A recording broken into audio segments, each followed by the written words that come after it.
Hello students, welcome to IIT JEE and NEET hub. इस platform पर हम आपको मैथ्स और साइंस के टफ टॉपिक्स को बहुत ही आसान तरीके से समझाएंगे, जिनके जरिए आप अपने बेसिक कॉन्सेप्ट को क्लियर कर सकते हैं। Hello and welcome everyone, this is Rakesh Pradhan. Last lecture video में हमने इंट्रोडक्शन देखा था कि इलेक्ट्रिसिटी आखिर होती क्या है, बेसिक डेफिनेशंस हमने कवर किए थे। इसके अलावा हमने ये भी देखा था इलेक्ट्रिसिटी किस रीजन से फ्लो होती है और इलेक्ट्रिकल चार्जेस की प्रॉपर्टीज़ क्या क्या होती हैं। तो आज हम चर्चा करेंगे सबसे पहले कि ऐसे कौन से मटेरियल्स होते हैं जिनमें इलेक्ट्रिसिटी फ्लो पॉसिबल है और कौन से ऐसे मटेरियल्स हैं जिनमें पॉसिबल नहीं होता है। ठीक है, तो आज का हमारा टॉपिक रहेगा कि classification of materials based on electrical conductivity. जैसे कि आप लोगों को पता है कि जब भी हम लोग इलेक्ट्रिसिटी फ्लो कराते हैं तो उसके लिए एक पर्टिकुलर वायर आपको लाना पड़ता है खरीद करके, जो कि बाहर से तो प्लास्टिक की एक लेयर या रबर की एक लेयर चढ़ी होती है, लेकिन अंदर में मेटल होता है, एल्यूमिनियम या फिर कॉपर। तो हम एल्यूमिनियम या कॉपर ही वहाँ पे क्यों यूज़ करते हैं, उसके अलावा हम लोग कोई अदर एलिमेंट, कोई अदर मटेरियल क्यों यूज़ नहीं कर सकते। ठीक है, तो इन सब चीज़ों के बारे में अभी हम लोग डिस्कशन करेंगे। क्लासिफिकेशन ऑफ मटेरियल में आखिर ऐसे कौन से रीज़न है जिसकी वजह से उनके लिए इलेक्ट्रिसिटी को कंडक्ट कराने के लिए हमको एक पर्टिकुलर टाइप के मटेरियल की ही ज़रूरत पड़ती है। तो इलेक्ट्रिकल कंडक्टिविटी के बेसिस पर हमने मटेरियल्स को 4 कैटेगरीज में डिवाइड किया है। कौन कौन से हैं वो? Conductors, insulators, semiconductors and super conductors. तो एक एक करके हम लोग इन सब चीज़ों के बारे में डिटेल में जानेंगे कि आखिर इनमें डिफरेंस क्या है, फ़र्क क्या है इन चारों टाइप के मटेरियल्स। तो सबसे पहले हम बात करते हैं कंडक्टर्स के बारे में। कंडक्टर्स ऐसे मटेरियल्स होते हैं जिनमें एक फ्री इलेक्ट्रॉन होता है। फ्री इलेक्ट्रॉन का मतलब एक ऐसा चार्ज पार्टिकल है जो कि पूरे कंडक्टर में कहीं भी घूम सकता है, राइट, जिसकी वजह से उसमें इलेक्ट्रिसिटी का कंडक्शन पॉसिबल हो जाता है, क्योंकि यही इलेक्ट्रॉन्स ही तो हैं जो कि करंट को फ्लो कराने में आपकी हेल्प करेंगे। दूसरा जो होता है इंसुलेटर्स। इंसुलेटर की अगर हम बात करें तो इनमें वो फ्री इलेक्ट्रॉन नहीं पाया जाता और ये फ्री इलेक्ट्रॉन अब इसमें एब्सेंट होता है। तो इसका मतलब आप कितना भी उसमें पोटेंशियल डिफरेंस अप्लाई कर लें, वो कभी भी उसमें से इलेक्ट्रिसिटी फ्लो नहीं हो सकती है। ठीक है, अब पोटेंशियल डिफरेंस वाला एक टर्म आया है यहाँ पे, जिसके बारे में हम लोग अभी आगे पढ़ेंगे कि आखिर पोटेंशियल डिफरेंस होता क्या है। इसके बाद तीसरा टाइप का जो मटेरियल होता है वो होता है सेमीकंडक्टर। सेमीकंडक्टर की अगर हम बात करें तो सेमीकंडक्टर वो मटेरियल्स होते हैं जिनमें अगर आप एक पर्टिकुलर वोल्टेज अप्लाई कर देंगे, कुछ पर्टिकुलर पोटेंशियल डिफरेंस अप्लाई कर देंगे, तभी जाकर के उसमें से इलेक्ट्रिसिटी फ्लो होगी। मीन्स एक पर्टिकुलर रेंज होगा पोटेंशियल डिफरेंस का, जिसके बाद इलेक्ट्रिसिटी फ्लो उसमें स्टार्ट हो सकती है। चौथा टाइप का मटेरियल जो होता है वो होता है सुपर कंडक्टर। सुपर कंडक्टर काफ़ी अलग है बाकी सबसे। आप लोगों को कंडक्टर के बारे में पता है, कंडक्टर क्या करता है? इलेक्ट्रिसिटी को कंडक्ट करता है, लेकिन कंडक्ट करते टाइम उन इलेक्ट्रॉन्स के रास्ते में बहुत सारी रुकावटें होती हैं। जैसे कि आप लोगों को अगर भरे बाजार में अगर आप लोगों को दौड़ने के लिए कहा जाए तो डेफिनेटली आपके साथ क्या होगा, आप कहीं ना कहीं टकरा जाएंगे या थोड़ी सी आपकी स्पीड स्लो हो जाएगी, राइट। सेम कंडक्टर्स में भी होता है। कंडक्टर्स में इलेक्ट्रॉन दौड़ते तो हैं बट वो बार बार टकराते हैं, जिससे उनकी स्पीड बहुत ही कम हो जाती है। लेकिन सुपर कंडक्टर्स में खास बात ये होती है कि उनको एक खाली रास्ता मिल जाता है, राइट। एक ऐसा खाली रास्ता जहाँ पे सब पूरी भीड़, वहाँ पे भीड़ प्रेजेंट नहीं है, अगर प्रेजेंट भी है तो सब लोग अपने अपने पोजीशन पे फिक्स हैं। तो इस वजह से इलेक्ट्रॉन को भागने का एकदम आसान सा रास्ता मिल जाता है। वहाँ पे बाकी दूसरी चीज़ें जो होती हैं उसको इन्फ्लुएंस नहीं कर पाती हैं। तो सुपर कंडक्टर्स की खास बात ये होती है कि वो ज़ीरो रेजिस्टेंस प्रोवाइड करते हैं। रेजिस्टेंस का भी मीनिंग अभी हम लोग देखेंगे ओम्स लॉ के बाद कि क्या होता है। बस अभी ये समझ लीजिए कि वो एक तरह का रुकावट होता है इलेक्ट्रॉन्स के रास्ते में। ठीक है, तो हमारे पास ये 4 टाइप्स के मटेरियल हैं। अब इनके टाइप्स तो हमने देख लिए, एग्जाम्पल भी देख लेते हैं कि क्या क्या ऐसे मटेरियल, कौन कौन से ऐसे मटेरियल होते हैं जो इन कैटेगरीज में बिलोंग करते हैं। सबसे पहले हम लोग कंडक्टर्स का एग्जाम्पल देखते हैं। कंडक्टर्स में जैसा कि हमने देखा कि एल्यूमिनियम और कॉपर को हम लोग वायर में यूज़ करते हैं, तो हाँ, यही मटेरियल्स ऐसे मटेरियल हैं जो कि काफ़ी एफिशिएंट होते हैं, काफ़ी अच्छे कंडक्टर्स होते हैं। इससे भी बेटर कंडक्टर होता है सिल्वर, लेकिन सिल्वर क्या होता है, बहुत ही महंगा होता है, जिसकी वजह से हम लोग उसके वायर नहीं बनाते हैं। बना सकते हैं बट नहीं बनाते हैं। ठीक है, उतना महंगा वायर कौन खरीदेगा बताओ। कॉपर, सिल्वर, एल्यूमिनियम के अलावा टंगस्टन होता है, आयरन होता है, ये सारे मेटल्स, मतलब जितने भी मेटल्स हैं आपके पीरियोडिक टेबल में, वो सारे के सारे मेटल्स जो होते हैं वो इलेक्ट्रिकली कंडक्टिंग होते हैं। एक नॉन मेटल ऐसा होता है जो कि इलेक्ट्रिकली कंडक्टिंग होता है, जिसको आप लोग अपने कंपास बॉक्स में भी रखते हैं। राइट, आपकी पेंसिल में लगा हुआ ग्रेफाइट, ये ग्रेफाइट जो होता है इसमें एक फ्री इलेक्ट्रॉन पाया जाता है जिसकी वजह से ये भी इलेक्ट्रिसिटी को कंडक्ट कर लेता है। हालांकि ये है नॉन मेटल बट स्टिल ये कंडक्ट कर सकता है इलेक्ट्रिसिटी को। तो कंडक्टर्स के एग्जांपल में क्या याद रखना है हम लोगों को? All metals and graphite. इसके अलावा हम लोग अगर सेकंड इंसुलेटर्स की बात करें तो इंसुलेटर्स में फ्री इलेक्ट्रॉन्स नहीं होते, इलेक्ट्रिसिटी को कंडक्ट नहीं करते। आप सोच के देखिए कि कौन कौन से मटेरियल ऐसे हैं जो कि इलेक्ट्रिकली न्यूट्रल होते हैं, नॉन कंडक्टिंग होते हैं। तो आप लोगों को मेरे ख्याल से आइडिया लग ही गया होगा कि प्लास्टिक हो गया, वुड हो गया, ग्लास हो गया, रबर हो गया, ये सारी चीज़ें ऐसी हैं, ऐसे मटेरियल्स हैं जो कि इलेक्ट्रिसिटी को कंडक्ट नहीं करते हैं। और सिंस ये इलेक्ट्रिसिटी को कंडक्ट नहीं करते हैं तो ये क्या होंगे? नॉन कंडक्टर्स होंगे या इंसुलेटर्स होंगे। इसके बाद थर्ड कैटेगरी में अगर हम आए तो सेमीकंडक्टर्स के एग्जाम्पल में हमारे पास मोस्ट कॉमन एग्जाम्पल में दो होते हैं, सिलिकॉन और जर्मेनियम। सिलिकॉन और जर्मेनियम का सबसे ज़्यादा यूज़ आपके इलेक्ट्रॉनिक डिवाइसेस को बिल्डअप करने में किया जाता है। आपके सेलफोन देख लो, आपके टीवी देख लो, आपका लैपटॉप, कंप्यूटर, आपके जितने भी इलेक्ट्रॉनिक गैजेट्स हैं उन सब में सिलिकॉन जर्मेनियम का यूज़ किया जाता है। सोलर पैनल्स में भी किया जाता है इनका यूज़, और इनकी कुछ खास प्रॉपर्टीज़ होती है जिससे इनको लॉजिकली डिज़ाइन किया जा सकता है। आप लोग आगे फ्यूचर में पढ़ेंगे इन सब के बारे में। और यही जो एलिमेंट्स हैं वो आपके एग्जाम्पल किसके हैं? सेमीकंडक्टर्स के। अब आते हैं हम लोग फोर्थ कैटेगरी में। फोर्थ कैटेगरी में अगर हम मटेरियल्स की बात करें तो कोई स्पेसिफिक मटेरियल तो फिलहाल हमारे पास नहीं है, लेकिन कुछ एलॉयज़ होते हैं। एलॉयज़ मतलब combination of different elements, different metals.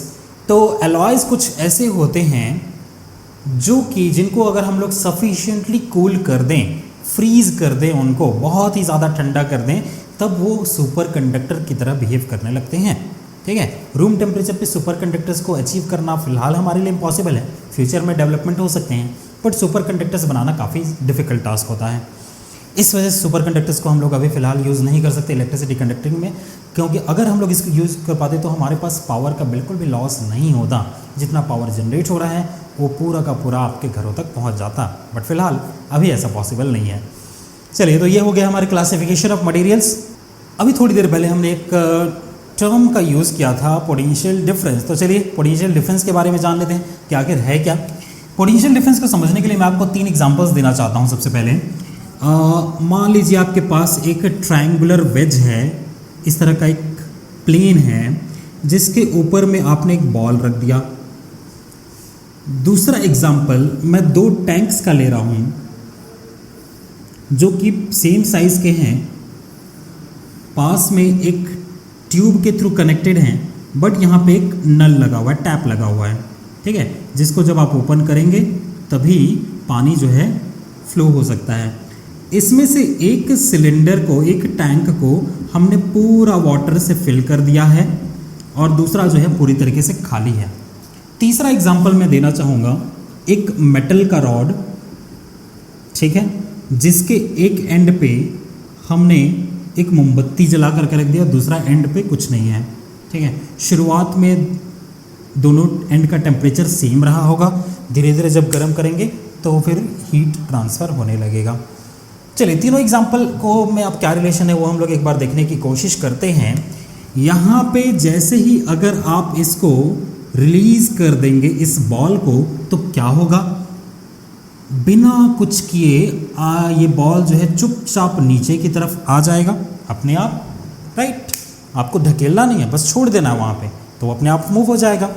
Similarly यहाँ पे जैसे ही आप टैप को ओपन करेंगे तो तुरंत वाटर इसमें से इसमें फ्लो होने लगेगा जब तक दोनों में लेवल मेंटेन नहीं हो जाता। तीसरा, यहाँ पे हीट करेंगे तो ये वाला एंड बहुत ही गर्म हो जाएगा, बट ये वाला एंड काफ़ी ठंडा रहेगा इसके कंपैरिजन में। धीरे धीरे करके कुछ समय के बाद इस एंड के बराबर, इस एंड का टेम्परेचर जितना होगा उतना ही टेम्परेचर इस एंड का भी हो जाएगा। तो अगेन वो क्या अचीव कर लेगा? एक तरह से इक्विलिब्रियम अचीव कर लेगा, पूरे रॉड का टेम्परेचर यूनिफॉर्म हो जाएगा। शुरुआत में जब हीट करेंगे तो ये इसका टेम्परेचर ज़्यादा, इसका कम, लेकिन धीरे धीरे करके पूरा यूनिफॉर्म टेम्परेचर हो जाएगा। तो तीनों में सिमिलैरिटीज़ कुछ नज़र आ रही हैं आप लोगों को। सिमिलैरिटीज़ ये है कि पहले यहाँ पे हाइट का डिफरेंस था, ठीक है, यहाँ पे आपके प्रेशर का डिफरेंस होगा और यहाँ पे आपके टेम्परेचर का डिफरेंस है। यहाँ पे आपके हाइट का डिफरेंस है, यहाँ पे आपके प्रेशर का डिफरेंस है और यहाँ पे आपके टेम्परेचर का डिफरेंस है। जब हाइट में डिफरेंस होता है तो ऑब्जेक्ट ग्रेविटेशनल फोर्स की वजह से मूव होने लगते हैं जब तक कि उनका पोटेंशियल ज़ीरो नहीं हो जाता। जब प्रेशर में डिफरेंस होता है तो फ्लूइड फ्लो होता है, हवाएं भी इसी वजह से चलती हैं, ठीक है, क्योंकि प्रेशर में डिफरेंस होता है एटमॉस्फेयर में, तभी तो हवाएं चलती हैं। पानी भी उसी वजह से मूव होता है। तीसरा मेटल, यहाँ पे टेम्परेचर डिफरेंस की वजह से हीट का फ्लो हो रहा है, राइट। तो आपने एक चीज़ तो समझ लिया होगा कि यहाँ पे कुछ ना कुछ डिफरेंस क्रिएटेड था जिसको इक्वेट करने के लिए यहाँ पे चीज़ें फ्लो हो रही हैं। इसका मतलब करंट भी किसी न किसी चीज़ को इक्वेट करने के लिए तो फ्लो होगा, राइट। किसी न किसी चीज़ को बैलेंस करने के लिए तो फ्लो होगा, या किसी डिफरेंस की वजह से ही तो फ्लो होगा। उसी डिफरेंस को हम लोग क्या कहते हैं? पोटेंशियल डिफरेंस कहते हैं। यहाँ पे ग्रेविटेशनल पोटेंशियल डिफरेंस था, यहाँ पे आपको प्रेशर डिफरेंस कह सकते हैं, यहाँ पे टेम्परेचर डिफरेंस कह सकते हैं। इलेक्ट्रिसिटी के केस में हम उसको क्या कहते हैं? इलेक्ट्रिकल पोटेंशियल या इलेक्ट्रिकल पोटेंशियल डिफरेंस, ठीक है। अब इलेक्ट्रिकल पोटेंशियल क्या होता है और इलेक्ट्रिकल पोटेंशियल डिफरेंस क्या होता है, इसके बारे में हम लोग चर्चा थोड़ी देर बाद में करेंगे। पहले इसका मीनिंग हम लोग समझ लेते हैं कि आखिर इलेक्ट्रिकल पोटेंशियल क्या होता है। तो मेरे प्यारे बच्चों, इलेक्ट्रिकल पोटेंशियल का मीनिंग क्या होता है कि अगर आप कहीं से एक पॉइंट से दूसरे पॉइंट तक किसी क्यू अमाउंट ऑफ चार्ज को एक जगह से दूसरी जगह ले जा रहे हैं और इस पूरे प्रोसेस में आपको W अमाउंट ऑफ वर्क करना पड़ा, ठीक है। Q अमाउंट ऑफ चार्ज को आप A पॉइंट से B पॉइंट ले जा रहे हैं धकेल करके, और आपको W अमाउंट ऑफ वर्क वहाँ पे करना पड़ रहा है। तब क्या होता है कि जो पोटेंशियल डिफरेंस है ना A और B पॉइंट के बीच में, वो इक्वल टू कैलकुलेट किया जाता है work done per unit charge. एक यूनिट चार्ज को मूव कराने के लिए जितना वर्क आपको करना पड़ेगा वही पोटेंशियल डिफरेंस होगा इन दोनों पॉइंट के बीच में, ठीक है। तो इसको हम लोग कह सकते हैं potential difference is equal to work done divided by charge, ठीक है। तो ये आपका एक इंपॉर्टेंट फार्मूला है। पोटेंशियल डिफरेंस वर्ड का हमने यूज़ किया यहाँ पे, ए और बी पॉइंट के बीच में पोटेंशियल डिफरेंस पता चल जाएगा। इसका एक और मीनिंग होता है डेल्टा वी, डेल्टा का मतलब डिफरेंस, ठीक है, ये सिंबल होता है, डेल्टा का मतलब सिंबल होता है। डेल्टा वी ए बी का मतलब क्या होगा? ये होता है V A minus V B, ठीक है। इसी सीक्वेंस में रहेगा, ए अगर पहले है तो वी ए पहले, बी बाद में है तो वी बी बाद में। अगर हम इसको ऐसा लिख देते वी बी ए तो वो क्या हो जाता? V B minus V A हो जाता। और इन दोनों को ध्यान से देखो, डेल्टा वी ए बी जो है वो negative of delta V B A है, दोनों एक दूसरे के नेगेटिव है ना, ठीक है। तो इस चीज़ का ध्यान रखना है, इस सीक्वेंस का ध्यान रखना है आप लोगों को। तो ये होता है डेल्टा का मतलब होता है डिफरेंस। डिफरेंस को हम लोग एक क्वांटिटी माइनस दूसरी क्वांटिटी ऐसा सब्ट्रैक्ट करके शो करते हैं मैथमेटिक्स में, ठीक है। तो ये हो गया आपका पोटेंशियल डिफरेंस। इलेक्ट्रिक पोटेंशियल जो होता है वो भी सेम चीज़ होती है, बस आपको वहाँ पे एक पॉइंट से दूसरा पॉइंट नहीं बल्कि इन्फिनिटी से एक पॉइंट पे लाना होता है। अगर आप पूछें कि ए पॉइंट का पोटेंशियल कितना होगा सर, मीन्स वी ए कितना होगा, तो हम क्या करेंगे पता है? एक 1 कूलम चार्ज को इन्फिनिटी से क्या करेंगे, इस ए पॉइंट पर ला करके रखेंगे, और तब जितना वर्क करना पड़ेगा ना वो उस ए पॉइंट का पोटेंशियल होगा, ठीक है। हालांकि ये पोटेंशियल, इलेक्ट्रिक पोटेंशियल के बारे में आप लोग 12th क्लास में ज़्यादा अच्छे समझ पाएंगे, बट स्टिल अभी आप लोगों को ये चीज़ ध्यान में रखना है। हाँ, अभी के काम की चीज़ क्या है आप लोगों के लिए? ये formula delta V A B is equal to W upon Q, work done upon charge, ठीक है। अब इलेक्ट्रिकल पोटेंशियल तो हमने देख लिया, अब इसको यूनिट, जब इसको मेजर करेंगे तो कुछ यूनिट की भी तो ज़रूरत पड़ेगी हमको।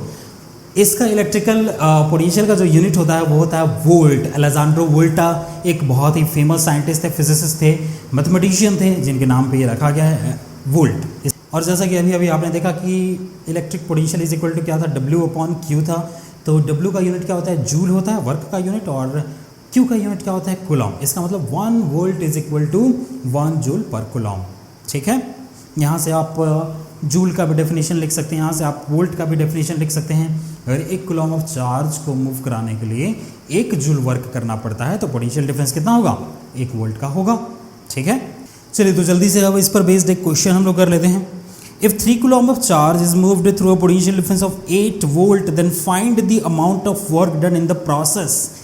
हमेशा ध्यान रखना फिजिक्स में क्वेश्चन को आपको 2 से 3 बार पढ़ना है। ठीक है, अगर 3 कूलम के चार्ज को आप 8 वोल्ट के पोटेंशियल डिफरेंस से मूव करा रहे हैं तो कितना कार्य करना पड़ेगा, कितना वर्क यहाँ पे करना पड़ेगा। तो देखिए ध्यान से, यहाँ पे अमाउंट ऑफ वर्क डन ये आपको फाइंड आउट करना है, जिसको हम लोग सिंबॉलिकली W से रिप्रेजेंट करते हैं। राइट, आपको दिया क्या क्या है, अमाउंट ऑफ चार्ज दिया गया है। इलेक्ट्रिकल चार्ज को किससे रिप्रेजेंट करते हैं, Q से रिप्रेजेंट करते हैं। Q है आपके पास 3 कूलम। इसके अलावा पोटेंशियल डिफरेंस भी दिया गया है और ये कितना दिया गया है आप लोगों को, 8 वोल्ट दिया गया है।